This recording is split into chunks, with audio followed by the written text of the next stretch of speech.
Bienvenue dans le troisième épisode du podcast L'homme en soi. Aujourd'hui, je vais répondre à la question pourquoi le stress bloque l'érection.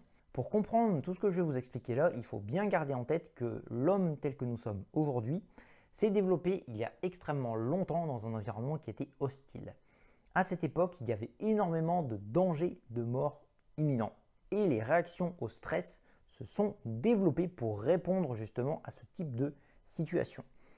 Un exemple de situation, nous sommes en pleine forêt en train de se promener tranquillement et d'un seul coup, au détour d'un buisson, on entend un bruit assez inquiétant et on peut percevoir un ours qui est en train de nous foncer dessus parce qu'il a envie de nous manger. Donc à ce moment-là, eh bien, le corps a besoin de faire certaines choses et de défavoriser d'autres choses dans son fonctionnement. C'est-à-dire qu'on a besoin de courir vite et bien, on a besoin de beaucoup d'énergie, de nutriments pour nos muscles. Et on a besoin de prendre des décisions extrêmement rapides. Donc, au niveau de notre cerveau, c'est la partie arrière qui va être favorisée. La partie arrière qui est la partie instinctive primitive avec le cerveau reptilien notamment. Et la partie avant, plutôt réfléchie, créatrice, consciente, etc., va être défavorisée. Donc ça, c'est pour les deux fonctions qui sont favorisées dans ce type de situation.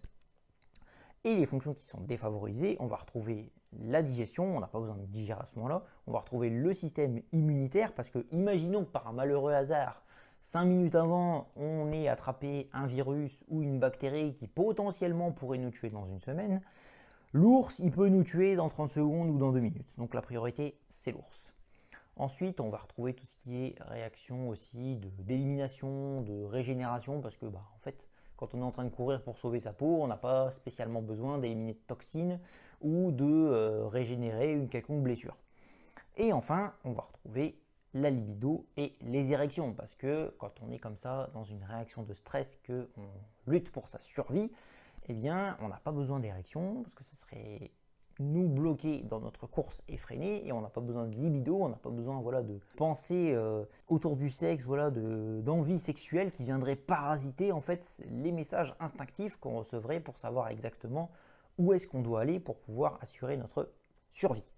Le problème aujourd'hui, c'est que notre corps n'a pas compris que nous ne vivons plus à cette époque. Pour notre corps et notre cerveau, nous sommes toujours dans cet environnement hostile et quand on est stressé par une situation, quand il y a une réaction de stress qui se développe dans notre corps, eh bien, il produit toujours les mêmes réactions. C'est-à-dire que toujours, il va inhiber la libido et les érections, plus il va faire tout ce que j'ai expliqué en plus. Donc aujourd'hui, c'est très important, si jamais vous êtes stressé tous les jours, peu importe par quoi ou qui, de travailler, s'il le faut, de vous faire accompagner. Maintenant, il y a des tas de thérapeutes qui ont des tas de techniques différentes qui sont efficaces pour pouvoir travailler sur le stress. Personnellement, j'en utilise plusieurs avec les personnes que j'accompagne. Et c'est très important pour ne plus subir ce stress au quotidien et pour enfin pouvoir retrouver une certaine libido et certaines érections qu'on n'aurait plus à cause de ces situations de stress qui seraient trop fréquentes et qu'on n'arriverait pas à gérer. Donc, si jamais vous voulez qu'on en parle en direct, qu'on échange, que je vous accompagne, que je vous donne des conseils, si vous voulez échanger avec moi en direct, on peut le faire en commentaire sous ce podcast et on peut le faire également via l'application Telegram. Vous avez simplement à cliquer sur le lien que je vous mets en description ou alors à copier-coller mon adresse Telegram qui se trouve en description pour me trouver très facilement. À la semaine prochaine pour le prochain épisode et d'ici là, prenez soin de vous.